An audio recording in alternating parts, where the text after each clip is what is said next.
Hello friends. तो आशा करते हैं कि आप लोग सब ठीक होंगे। और जैसा कि फ्रेंड आप लोग को पता है, जेएससीसी सीजीएल एग्ज़ाम को देखते हुए हम लोग एक सीरीज चला रहे हैं फ्रेंड, मैराथन चला रहे हैं, जो कि समान ज्ञान संग्रह जीके एमसीक्यू है।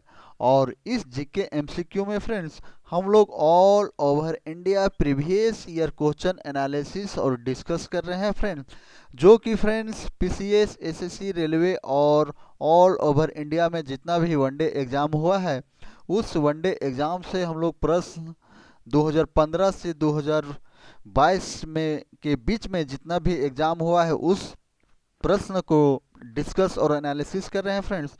और इस कड़ी में जो आज का हम लोग का टॉपिक है फ्रेंड्स, वो आपका इंडियन ज्योग्राफी का ये आपका दूसरा लेक्चर है। अगर इसका आप इंडियन ज्योग्राफी का पहला लेक्चर नहीं देखे हैं तो डिस्क्रिप्शन बॉक्स में आपको लिंक दे दिया जाएगा, वहाँ से आप लोग जा करके देख सकते हैं। और इसके अलावा फ्रेंड्स आप बता दें कि पॉलिटी हो गया, हिस्ट्री हो गया और कंप्यूटर हो गया और बायोलॉजी जो है, ये सब टॉपिक का हम लोग प्रीवियस ईयर क्वेश्चन एनालिसिस देख चुके हैं। अगर आप लोग नहीं देखे हैं तो जाके प्लेलिस्ट से देख सकते हैं। और प्रीवियस ईयर क्वेश्चन जो हम लोग देख रहे हैं फ्रेंड, अकॉर्डिंग टू जो सिलेबस सीजीएल में दिया हुआ है, जेएससीसी सीजीएल का जो सिलेबस है उसको फॉलो करते हुए हम लोग ये previous year question analysis discuss रखे हैं फ्रेंड्स, ताकि अभी जो 2015 से 2022 के बीच में किस प्रकार प्रश्न पूछा जा रहा है और अभी जो किस प्रकार प्रश्न पूछने की शैली है उसको हम लोग देखने का प्रयास कर रहे हैं। और आशा करते हैं फ्रेंड्स कि आप लोग को जो एसएससी सीजीएल को तैयारी में ये जो प्रीवियस ईयर क्वेश्चन एनालिसिस है आपको महत्वपूर्ण उपयोगी हो सकती है। तो चलिए फ्रेंड्स, अब हम लोग आगे बढ़ते हैं। जो आज का टॉपिक है वो जे इंडियन ज्योग्राफी का टॉपिक को इंडियन ज्योग्राफी का जो टॉपिक है, दूसरा लेक्चर आज हम लोग स्टार्ट कर रहे हैं, वो आपका आज हम लोग 101 प्रश्न से स्टार्ट कर रहे हैं। तो चलिए फ्रेंड्स, आज का जो पहला प्रश्न है, काली मिट्टी के लिए सर्वाधिक उपयुक्त नकदी फसल कौन सी है ना। काली मिट्टी के लिए है जो फ्रेंड्स, वो सबसे उपयुक्त नकदी फसल कौन सा है ना।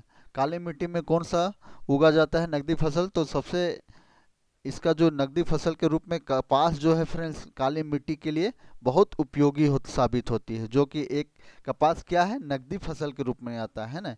नकदी फसल, कपास एक नकदी फसल के रूप में देखा जाता है, जो कि काली मिट्टी के में बहुत ज़्यादा उपयोग उत्पादन इसका होता है।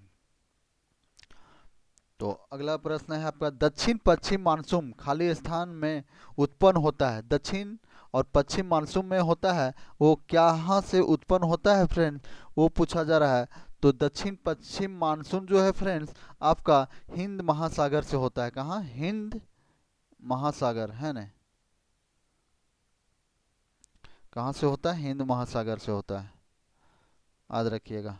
तो इसका जो स्टार्टिंग बिंदु है हिंद महासागर।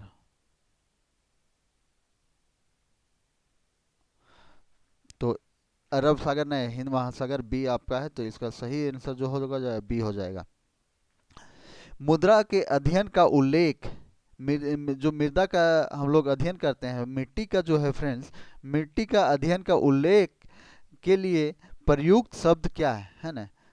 जो हम लोग का मिट्टी का अध्ययन करते हैं है ना, मृदा का जो अध्ययन करते हैं उसका उल्लेख प्रयुक्त शब्द क्या है, तो उसको क्या भूविज्ञान के नाम से जाना जाता है। क्या, भूविज्ञान के नाम से जाना जाता है। जिसको हम लोग मिट्टी का अध्ययन करते हैं उसको भूविज्ञान के नाम से जाना जाता है फ्रेंड्स।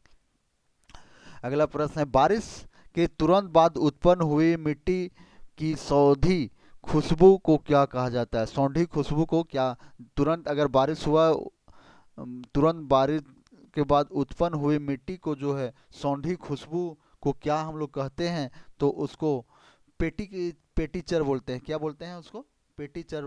तुरंत पानी हुआ और उससे एक मिट्टी उत्पन्न होता है, उसको पेटीचर बोला जाता है ना फ्रेंड्स, याद रखिएगा। ये भी इम्पोर्टेंट प्रश्न है आपका, मिट्टी से मिट्टी का निर्माण से भी है ना। अधिकांश जो है, अधिकांश खाली स्थान रेत और गाद द्वारा नदियों और समुद्री तलों द्वारा जमा किए गए हैं, है ना। अधिकांश जो है फ्रेंड खाली स्थान रेत और गाद द्वारा नदियों और समुद्री तलों द्वारा जमा किए गए हैं।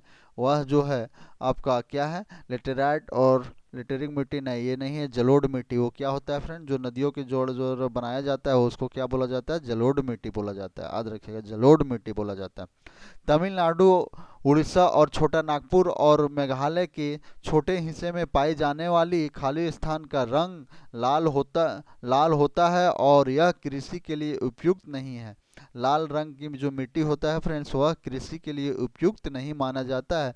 तो वह कौन सा है, लेटेराइट मिट्टी होता है। कौन सा है, लेटेराइट मिट्टी होता है।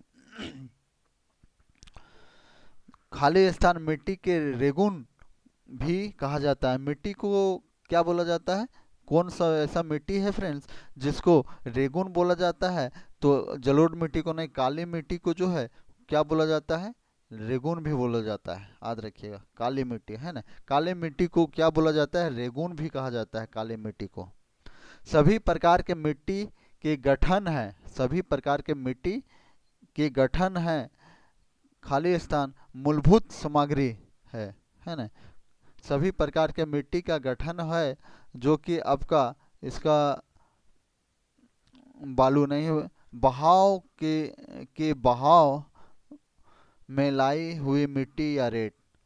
पानी के बहाव से लाई हुई मिट्टी या रेत। जब पानी के बहाव होता है फ्रेंड्स तेज गति से, तो क्या उसे बनता है, इसे बालू और मिट्टी बनता है कट के। ग्रेट उत्तरी समतल भूमि, ग्रेट उत्तरी समतल भूमि के किस प्रकार की मिट्टी पाई जाती है। ग्रेट उत्तरी समतल भूमि में किस प्रकार की मिट्टी पाई जाती है, तो उसमें जो पाई जाती है फ्रेंड्स, कछार एलुविलियम मिट्टी पाई जाती, क्या पाई जाती है, कछार पाई जाती है ना, कछार पाई जाती है। भारत के कुछ भागों में मिट्टी का रंग लाल होने का कारण क्या है। भारत में कुछ भागों में जो है फ्रेंड्स मिट्टी का जो रंग होता है वो कैसा होता है। झारखंड के उत्तरी छोटा नागपुर में भी जो होता है फ्रेंड्स लाल रंग की मिट्टी सर्वाधिक पाई जाती है। तो भारत में लाल कुछ भागों में जो है फ्रेंड्स वो मिट्टी का रंग कैसा होता है, लाल रंग का होता है। तो इसका कारण जो है वो क्या है, वो पूछा जा रहा है। तो ये आपका जो कारण है, मैग्नीशियम की मौजूदगी नहीं, फास्फोरस की ये भी नहीं, फेरिस ऑक्साइड की मौजूदगी। क्या लाल मिट्टी जहाँ पाया जाता है वहाँ पे क्या पाया जाता है, तो फेरिक ऑक्साइड की मात्रा बहुत ज़्यादा पाई जाता है ना। लाल मिट्टी में जो है फ्रेंड्स क्या होता है, फेरिट क्या जाता है, क्या पाया जाता है, फेरिक पाया जाता है ना, फेरिक पाया जाता है। फेरिक की फेरिक ऑक्साइड, ऑक्साइड की मात्रा बहुत ज़्यादा पाया जाता है। फेरिक ऑक्साइड की मात्रा में लाल मिट्टी में पाया जाता है, ये याद रखिएगा आप लोग। ये आपका डब्ल्यू वेस्ट बंगाल पीसीएस में पूछा गया है। कपास की काली मिट्टी, ब्लैक कॉटन सॉइल को क्या कहा जाता है ना।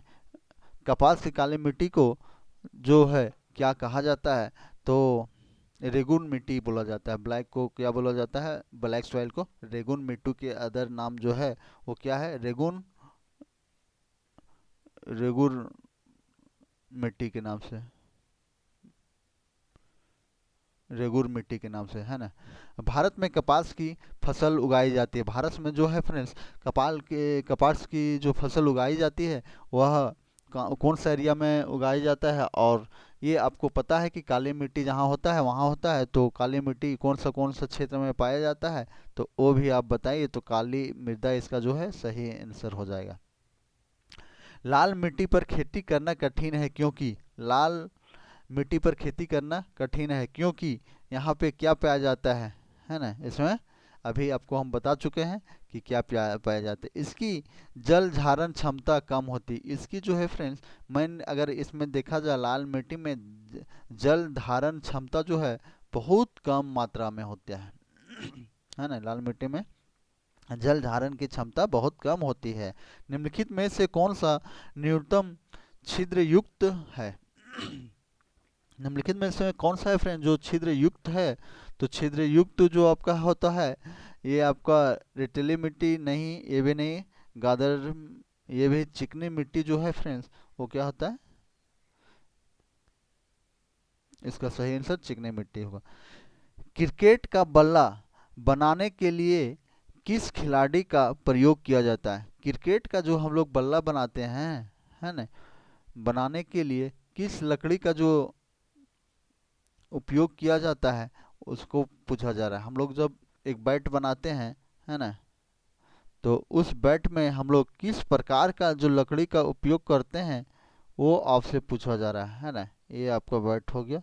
तो इसको जो नेशनल इंटरनेशनल की लकड़ी बनती है वो आपका बहुत हल्का और महंगा होता है फ्रेंड्स। तो उसमें इसका जो बनाने के लिए विल्लो को, है ना, कैसा लकड़ी रहता है, विल्लो रहता है। भारत में किस राज्य में सर्वाधिक वन क्षेत्र है? भारत का कौन सा ऐसा राज्य है जो कि सर्वाधिक वन क्षेत्र है फ्रेंड्स? तो आपका जो सर्वाधिक वन क्षेत्र है इसका कहाँ पे है? मध्य प्रदेश। ये इस आंसर के अनुसार कहाँ है? मध्य प्रदेश। हुलुक गिबन, है ना, हुलुक गिबन जो है नामक जानवर कहाँ पाया जाए? हुलुक एक गिबन एक जानवर का नाम है फ्रेंड्स। तो ये जानवर कहाँ पाया जाता है वो आपसे पूछा जाता है। तो ये केरल, उत्तराखंड, तमिलनाडु, अरुणाचल में कहाँ हुलुक जो है फ्रेंड, हुलुक गिबन एक जानवर है जो कि अरुणाचल प्रदेश में पाया जाता है ना, याद रखिएगा कहाँ पाया जाता है? हुलुक अरुणाचल प्रदेश में पाया जाता है। भारत में सर्वाधिक व्यापक वनों के प्रकार कौन से हैं? भारत में जो है फ्रेंड सर्वाधिक वनों का व्यापक वनों का प्रकार जो है वो कौन सा वन का ज़्यादा मात्रा में पाया जाता है? पर्णपाती वन, है ना, पर्णपाती वन जो है भारत में सर्वाधिक रूप से देखने को मिलता है। बड़े पैमाने पर कैंसर का उत्पादन कहाँ किया जाता है? बड़े पैमाने पर जो है फ्रेंड्स कैंसर का उत्पादन कहाँ किया जाता है? केसर, है ना, केसर जो होता है, केसर का उत्पादन जो होता है वो कौन सा एरिया में होता है, कौन सा क्षेत्र में होता है? केसर, केसर का उत्पादन कौन सा क्षेत्र में होता है? तो आपका केसर का उत्पादन जो है फ्रेंड्स अगर हिमाचल में भी नहीं है, गुजरात में तो होता नहीं है, जम्मू और कश्मीर में जो है कहाँ केसर का उत्पादन सर्वाधिक मात्रा में ऑल ओवर इंडिया में अगर देखा जाए तो केसर का उत्पादन जो होता है वो कहाँ होता है? जम्मू कश्मीर में होता है। बागवानी रिपोर्ट, है ना, ये चलिए, निम्न में से कौन सा गैर खाद्य फसल है? निम्नलिखित में से कौन सा गैर खाद्य फसल है? तो ये नॉर्मल सा क्वेश्चन है। गैर खाद्य फसल के रूप में जाना जाता है फाइबर फसलें, है ना, फाइबर फसलें को क्या बोला जाता है? गैर खाद्य फसल होता है। निम्नलिखित में से कौन सा भारतीय राज्य कच्चे रेशम का उच्चम उत्पादन है? निम्नलिखित में से कौन सा जो है फ्रेंड वो भारतीय राज्य के कच्चे रेशम का उच्चम उत्पादन है? तो उच्चम उत्पादन जो है वो कौन सा है? कर्नाटक है। कौन सा है? कर्नाटक है। भारत का कौन सा राज्य जूट का सबसे बड़ा उत्पादन है? भारत का वह कौन सा राज्य है फ्रेंड्स जो जूट का सबसे बड़ा उत्पादन राज्य है? वो पश्चिम बंगाल है। कौन सा है? पश्चिम बंगाल। पश्चिम बंगाल को क्या जाना जाता है? भारत का जूट उत्पादन के राज्य से भी जाना जाता है। विश्व में भारत सबसे ज़्यादा क्षेत्रफल में से कौन सी फसल उगाता है? विश्व में जो फ्रेंड भारत सबसे ज़्यादा फसल उगाता है वह कौन सा क्षेत्र में कौन सी फसल है वो उगाया जाता है भारत में सबसे ज़्यादा? विश्व में सबसे ज़्यादा भारत में होता है तो वो आपका जो होता है वो तिलहन गन्ना एकदम गेहूं जो होता है फ्रेंड्स। भारत में विश्व में सबसे ज़्यादा गेहूं की खेती अगर होती है तो कहाँ पर होती है? इंडिया में होती है फ्रेंड्स। निम्नलिखित भारत राज्यों में से किसमें किसमें केसर की खेती की जाती है? भारत में राज्यों की किसमें जो है वो केसर की जाती है? तो ये प्रश्न ऊपर भी हम लोग देख चुके हैं। तो ये कहाँ पे है? जम्मू कश्मीर में केसर की खेती होती है। तो ये आपका 2 बार प्रश्न आ चुका है। राष्ट्रीय बागवानी बोर्ड की रिपोर्ट जिसका शीर्षक है बागवानी संबंधी आंकड़े एक नज़र में 2015 के अनुसार भारत में सेब की सबसे ज़्यादा पैदावार संपूर्ण उत्पादन क्षेत्र के संदर्भ में किस राज्य में होती है? तो ये आपका सेब के उत्पादन में अगर देखा जाए फ्रेंड, तो उत्तराखंड, अरुणाचल, हिमाचल, तो सबसे ज़्यादा जो होता है जम्मू कश्मीर में होता है सेब की उत्पादन, है ना। वहाँ का मौसम ही वैसा है फ्रेंड, कल्चर ही वहाँ है। सेब इधर करिएगा तो नहीं हो पाएगा। तो वहाँ ये हर एक मौसम के एरिया के अनुसार होता है। तो सेब ठंडा में वहाँ पे जम्मू कश्मीर में सबसे ज़्यादा उत्पादन होता है। निम्नलिखित में से कौन सा सही है? निम्नलिखित में से कौन सा जो है सही है, वो आपका है गेहूं एक रबी फसल है। गेहूं क्या है? एक रबी फसल है। खरीफ सर्दियों में गेहूं एक रबी फसल है, ये सही है। भारत में सबसे ज़्यादा खेती किस फसल की होती है? भारत में जो है फ्रेंड्स, वो सबसे ज़्यादा फसल कौन सा होता है?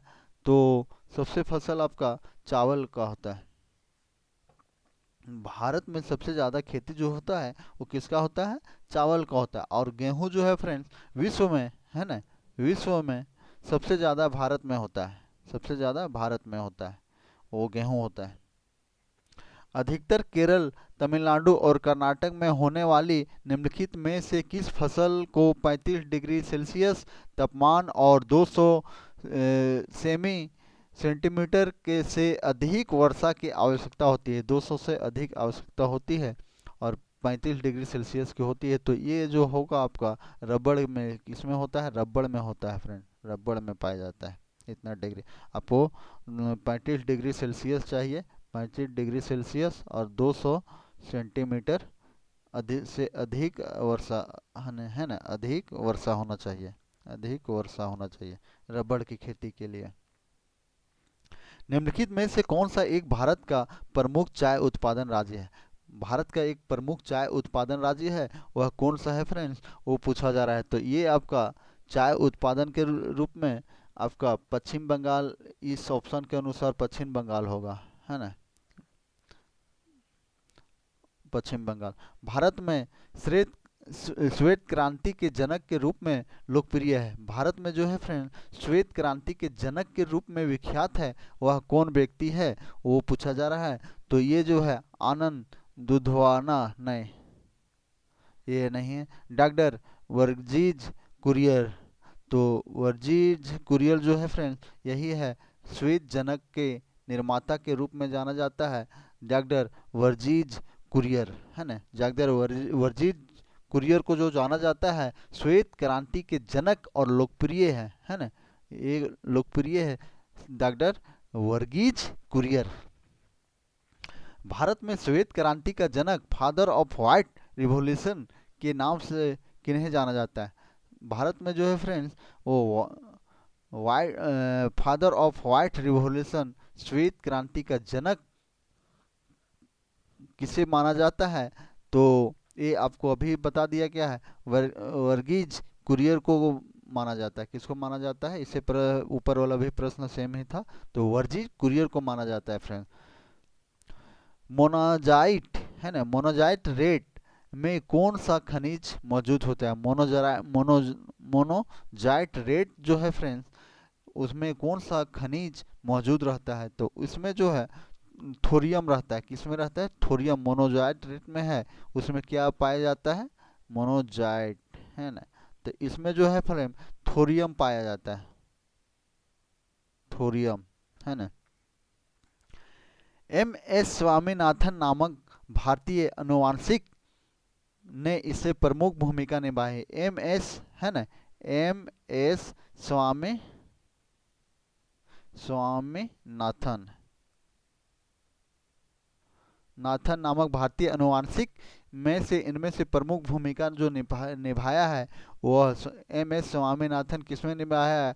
तो एम एन स्वामीनाथन जो है फ्रेंड्स हरित क्रांति के जनक के रूप में जाना जाता है, जो कि फ्रेंड्स इसका हाल ही में ये 10 दिन हुआ है, इसकी मृत्यु हो गया है ना, इसकी मृत्यु हो गया। जो हरित क्रांति के जनक थे, हरित क्रांति के जनक थे एम एस स्वामीनाथन, इसकी मृत्यु हाल फिलहाल में हो गया है, इसलिए अभी करंट में बना हुआ है। तो ये प्रश्न इम्पोर्टेंट हो सकता है। स्वामीनाथन, एस एम स्वामीनाथन जो है हरित क्रांति के जनक के रूप में जाना जाता है। पानीपत रिफाइनरी किसके अंतर्गत आता है? पानीपत का जो रिफाइनरी है फ्रेंड्स, वो किसके अंतर्गत आता है? तो AOCL, IOCL के अंतर्गत आता है। एशिया का सबसे पुराना तेल उत्पादन क्षेत्र कहाँ पर स्थित है? एशिया का जो है सब फ्रेंड सबसे पुराना तेल उत्पादन क्षेत्र है, वो कहाँ उपस्थित है? तो ये उपस्थित आपका कहाँ पे है? असम में है। कहाँ पे? असम में, याद रखिएगा। अब्रक माइका किस राज्य में बहुतियत में पाया जाता है? अब्रक जो है फ्रेंड्स, माइका जो है कौन सा राज्य में ज़्यादा मात्रा में पाया जाता है? तो आपका इसका जो सही आंसर होगा, माइका जो पाया जाता है आपका आ, बिहार में जो है पाया जाता है। और बिहार के अभी झारखंड में है ना, झारखंड में भी, झारखंड के कोडरमा में माइका की राजधानी के नाम से भी जाना जाता है ना। निम्नलिखित में से कौन सी घाटी कोयला भंडार की एक मात्रा में मात्रा के लिए जाने जाते हैं? निम्नलिखित में से कौन सा घाटी जो है फ्रेंड्स, वो कोयला भंडार के मात्रा के रूप में जाना जाता है? तो यह जो है आपका दामोदर घाटी जो है, ये आपका कोयला के विख्यात के रूप में जाना जाता है। हुबली है ना, हुबली कर्नाटक के मुख्यालय वाले खाली स्थान ने अपने क्षेत्र के तहत आने वाली गाड़ियों में हरित ईंधन बायोडीजल का प्रयोग शुरू किया था। तो ये आपका जो प्रयोग शुरू किया, दक्षिण रेलवे, पश्चिम, दक्षिण पूर्व मध्य रेलवे नहीं, तो दक्षिण पश्चिम रेलवे, किसके? दक्षिण पश्चिम रेलवे के द्वारा किया गया था। भारत का राष्ट्रीय रेल संग्रहालय कहाँ स्थित है? भारत का जो है फ्रेंड्स राष्ट्रीय रेल संग्रहालय है, वो कहाँ स्थित है, वो पूछा जा रहा है। तो राष्ट्रीय रेल संग्रहालय आपका हो गया कहाँ? नई दिल्ली में है। कहाँ पे? नई दिल्ली में है। अब अगला में आते हैं, निम्नलिखित में से कौन सा भारत का सम शुभकर है रेलवे है ना? शुभकर रेलवे जो है भारत में कौन सा है? तो शुभकर रेलवे के नाम से जो है आपका मोरिस गेट नहीं, ये भी नहीं है। मुर्गन ये भी नहीं है। नदी ये भी बेल नहीं। तो भोलू एलिफेट, भोलू एलिफेट जो है वो भारत में मुर्गन रेलवे, शुभकर रेलवे है ना, शुभकर रेलवे। मोलू एलिफेंट। भारतीय रेल है ना, भारतीय रेल ने अपने खालिस्तान जोन में बायोडीजल लोकोमोटिव की शुरुआत की थी है ना, बायोडीजल लोकोमोटिव की शुरुआत की थी। तो वो आपका है दक्षिण रेलवे नहीं, दक्षिण पश्चिमी रेलवे, दक्षिण पश्चिमी रेलवे जो है बायो डीजल लोकोमोटिव की शुरुआत की थी। भारत में सबसे भारत में सबसे धीमी रफ्तार से चलने वाली ट्रेन कौन सी है? भारत में जो है फ्रेंड्स सबसे धीमी गति से चलने वाली जो ट्रेन है वह कौन सी है? तो वो पूछा जा रहा है आपसे। तो धीमी गति से जो चलती है अ, मेटप लायम है ना, मेटप लायन, ऊटी, नीलगिरी पैसेंजर। 144 में आपका खाली स्थान एक अर्ध लग्जरी पर्यटन ट्रेन है ना, वो भारत में एक अर्ध लग्जरी पर्यटन ट्रेन के रूप में जो जाना जाता है वो आपका रॉयल राजस्थान नहीं, डेक्कन ये भी नहीं, डेक्कन डेजर्ट सर्विट है ना, डेजर्ट सर्विट को जाना जाता है। भारतीय रेल की राष्ट्रीय पर्यटक ब्यूरो की सुविधा खाली स्थान में नहीं है, उपलब्ध नहीं है। तो ये जो उपलब्ध नहीं है आपका तिरुवनंतपुरम में, कहाँ पे? तिरुवनंतपुरम। जब्बल मध्य प्रदेश में स्थित रेलवे जोन मुख्यालय का नाम बताइए जो कि मानव रहित लेबर क्रॉसिंग को खत्म करने के लिए भारतीय रेलवे का पहला रेलवे जोन है। तो ये आपका है पश्चिम मध्य रेलवे। कौन सा है? पश्चिम मध्य रेलवे में। भारत में सबसे लंबी दूरी की रेलगाड़ी किस स्टेशनों से के बीच में चलती है? तो सबसे लंबी अगर देखा जाए भारत में तो वो आपका कन्याकुमारी बराबर नहीं, तो ये इसका है सी आंसर, डिब्रूगढ़ कन्याकुमारी, डिब्रूगढ़ कन्याकुमारी है। इनमें से किस रेलगाड़ी का इंजन विश्व की सबसे पुरानी कार्यशील भाप द्वारा इंजन है, भाप वाला इंजन है। विश्व का सबसे जो पुरानी है इंजन, विश्व का सबसे पुरानी कार्यशील भाप वाला इंजन जो है वो आपका फेरी क्वीन है। कौन सा है? फेरी क्वीन जो है वो आपका भाप से चलता था। भारतीय रेलवे द्वारा परीक्षण के आधार पर पेश किए गए जाने वाले हाइब्रिड वैक्यूम टॉयलेट खाली स्थान में निर्वहित का निपटारा किया है। तो निर्वहित का निपटारा करता है किसमें? वायु शौचालय सीधे में। भारतीय रेलवे में खाली स्थान जोन है, भारतीय रेलवे में खाली स्थान जो जोन है वो कितना है? 18 जोन। डीजल लोकोमोटिव वर्क कहाँ पर उपस्थित है? डीजल लोकोमोटिव वर्क जो है कहाँ पर स्थित है? तो वो आपका जो स्थित है आपका वाराणसी में। कहाँ है? वाराणसी में। भारत रेलवे की यात्रा आरक्षण प्रणाली किसने डिजाइन की थी? भारत रेलवे का जो है फ्रेंड आरक्षण प्रणाली है वो किसने डिजाइन किया था? तो ये आरक्षण प्रणाली CRIS के द्वारा है ना, CRIS के द्वारा किया गया था। भारतीय रेल नेटवर्क लगभग खाली स्थान स्टेशनों से जोड़ता है। कितना स्टेशन को जोड़ता है भारतीय रेल? तो वो आपका जो जोड़ता है आपका 8000 स्टेशनों को जोड़ता है। कितना? 8000। भारत की सबसे लंबी रेल सुरंग कौन सा है? भारत का जो सबसे लंबी रेल सुरंग जो है, रेल सुरंग के रूप में जो जाना जाता है वो आपका पंजाल सुरंग को जाना जाता है। किसको जाना जाता है? पीर पंजाल सुरंग को। भारत रेल बोर्ड अधिनियम किस वर्ष पास हुआ था? भारत रेल अधिनियम जो है 1905 में पास हुआ था। कब हुआ था? 1905 में। निम्नलिखित में से रेलगाड़ियों में से कौन सी भारत में समय और दूरी के संदर्भ में सबसे लंबे रेल मार्ग पर चलती है? सबसे लंबे तो ये आपका हिम एक्सप्रेस, नवयुग, विवेक एक्सप्रेस। कौन था? विवेक एक्सप्रेस था। निम्नलिखित में से कौन सा भारतीय रेल के एक क्षेत्र जोन में नहीं जाता है? कौन सा ऐसा एक मार्ग है जो उस जोन में नहीं जाता है? तो वो जोन आपका है EWS, है ना, ईस्ट वेस्ट रेलवे, है ना, east west railway, east west railway में जो है नहीं जाता। मिशन रफ्तार किस प्रोजेक्ट से जुड़ा है? मिशन रफ्तार जो है फ्रेंड्स कौन सा प्रोजेक्ट से जुड़ा हुआ है? वो प्रोजेक्ट आपको पूछा जा रहा है। तो ये रेलवे यातायात से है। मिशन रफ्तार रेलवे यातायात से जुड़ा हुआ है। निम्नलिखित दर दरगारों में से कौन सा एक नदीय तट अ, दर दर दरगाह है?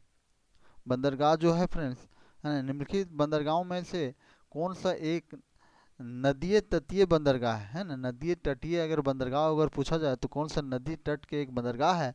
वो बंदरगाह आपका जो है कोलकाता है। कौन सा नदी तट बंदरगाह में कौन सा है? कोलकाता है। निम्नलिखित में से कौन सा देश का बंदरगाह विहीन देश है? निम्नलिखित में से कौन सा देश का जो बंदरगाह है वो विहीन देश है? तो इसका जो सही आंसर हो जाएगा औरंगजेब नहीं,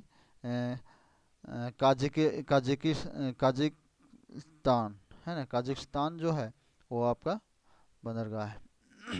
सौर ऊर्जा द्वारा पूर्ण रूप से संचालित विश्व का प्रथम हवाई अड्डा कौन सा है? सौर ऊर्जा द्वारा पूर्ण रूप से संचालित विश्व का प्रथम हवाई अड्डा है वह कौन सा है? तो वो हवाई अड्डा है कोची अंतर्राष्ट्रीय हवाई अड्डा है। कौन सा है? कोची अंतर्राष्ट्रीय हवाई अड्डा को पूर्ण रूप से क्या है? सौर ऊर्जा से, है ना, सौर ऊर्जा से पूर्ण रूपायन है। वो कौन सा है? कोची अंतर्राष्ट्रीय हवाई अड्डा है। कंपनी इंटर ग्लोबल एविएशन जिसने हाल ही में अपना IPO लॉन्च किया निम्नलिखित एयरलाइनों में से किसे नियंत्रित करती है? तो वो नियंत्रित करता है किसको? इंडिगो को करता है फ्रेंड। किसको? इंडिगो को। कुडनकुल कुलम कुडम परिणाम ऊर्जा संयंत्र कौन से राज्य में स्थित है? तो कुडमकुल जो आपका स्थित है वो आपका तमिलनाडु में है। निम्नलिखित में से कौन सा बिजली उत्पादन का एक पर्यावरण अनुकूल ढंग से नहीं है ना, नहीं पूछा है ना। तो वो आपका थर्मल पावर है। कौन सा है? Thermal power. भूटान की राजभाषा कौन सी है? भूटान का जो राजभाषा है फ्रेंड, वो भूटान का राजभाषा कौन सी है वो पूछा जा रहा है। तो भूटान की राजभाषा जो है वो अंग्रेजी, हिंदी, जो जोगखा है ना। भूटान की जो राजभाषा है जोगखा। कुडनकुलम, कुडमकुलम परमाणु ऊर्जा प्लांट खाली स्थान में स्थित है। कुलम कुडम जो है ऊर्जा प्लांट है। कुलम कुडम क्या है? एक ऊर्जा प्लांट है जो कि कौन सा राज्य में आपका है वो पूछा जा रहा है। तो ये आपका जो है कुलम कुलान जो है गुजरात में नहीं होगा, तमिलनाडु में जो है फ्रेंड्स ये है। कुलम कुडम कहाँ है? तो आपका प्लांट तमिलनाडु में है। तमिलनाडु, तमिलनाडु में।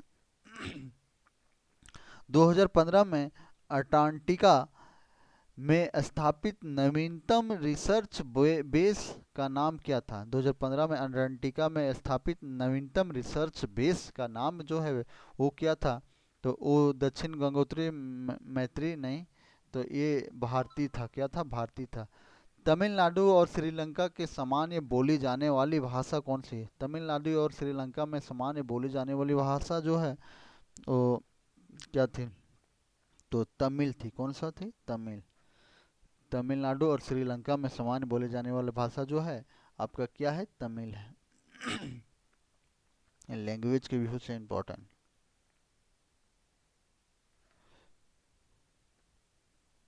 है ना। लैंग्वेज में अगर दो राज्यों में देखा है जो कि तमिल में बोला जाता है, तमिल, और ये आपका बांग्लादेश देश में भी बोला जाता है, श्रीलंका में, श्रीलंका।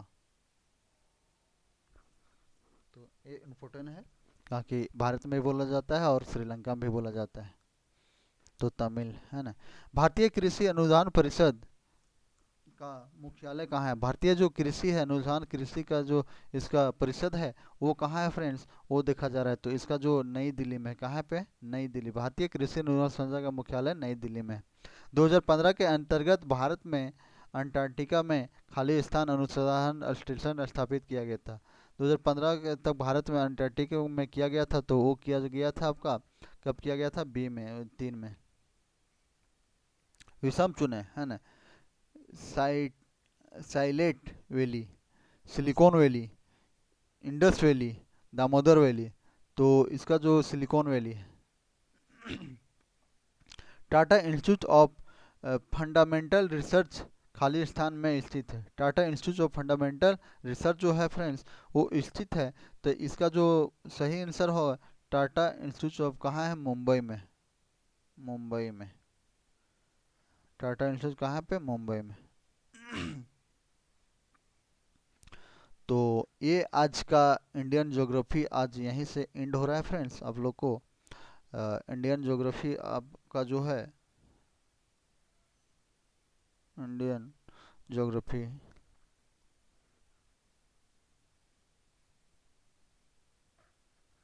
ज्योग्राफी एंड हो गया। और आपको अगर इसका पीडीएफ चाहिए फ्रेंड्स तो आप टेलीग्राम में जुड़िए। झारखंड, झारखंड स्टडी